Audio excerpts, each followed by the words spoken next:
Welcome to the Thought Room. You've heard the question a million times, right? Does watching violent movies or playing violent video games actually make people more violent in real life? It's a debate we've been having for decades, and as you can probably guess, the answer isn't a simple yes or no. So to really get to the bottom of it, we're not just going to rehash the same old arguments. Instead, we're going to look at a huge scientific review that decided to tackle this problem from a totally different and, honestly, a much more useful angle. What we're diving into today comes from a massive public health review published in the prestigious medical journal, The Lancet. They looked at over 1,000 different studies. And here's the key shift in perspective.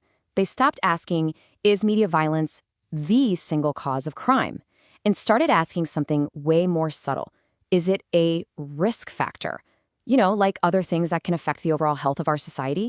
Okay, so let's get into what the science actually says. When the researchers sifted through all that data, they found something really important.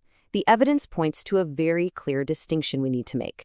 So here's the scorecard. On one hand, the evidence is pretty solid that violent media has real short-term effects, especially on younger kids. We're talking about things like increased arousal, more aggressive thoughts, that kind of stuff. But, and this is a big but, when you try to draw a straight line from that to long-term criminal violence, the evidence gets a whole lot weaker. It's just not that clear-cut. The researchers were able to boil it down to a number. They found a statistical association of 0.31 between watching TV violence and aggressive behavior. Now, I know what you're thinking. What on earth does 0.31 even mean? Well, in statistical terms, it's a small but significant link. It's not massive, for sure, but it's real and consistent enough that we can't just ignore. And to really help us wrap our heads around it, they compared it to other public health risks we're all familiar with. This comparison is absolutely crucial.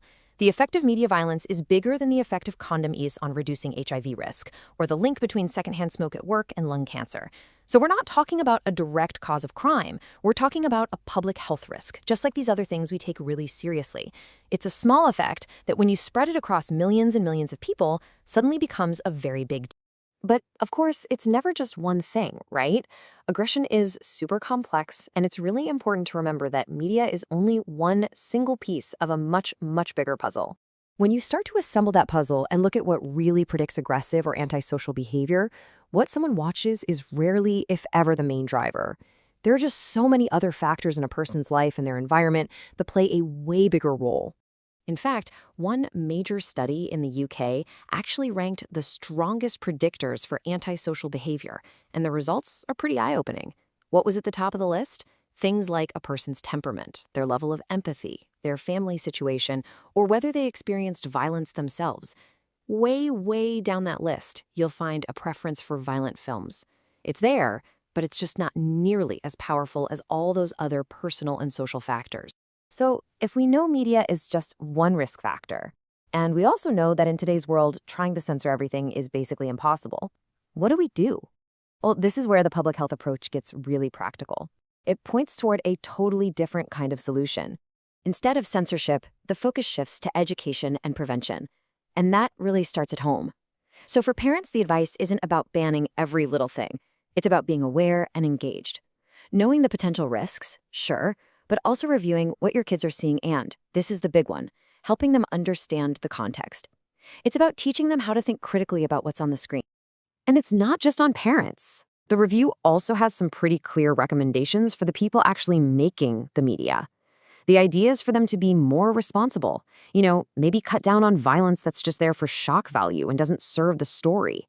And when they do show violence, show the real messy consequences. Don't make it look cool or justified.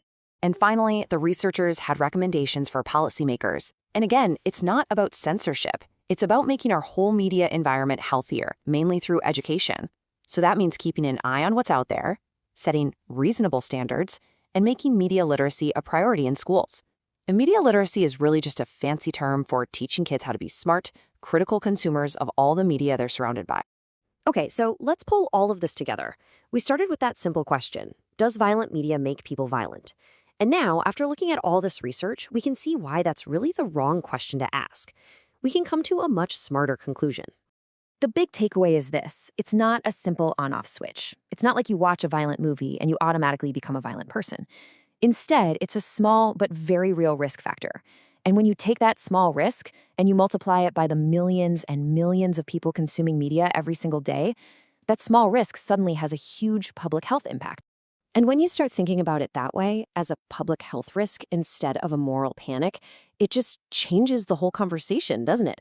We can stop pointing fingers and arguing about censorship and start talking about prevention and education and media literacy.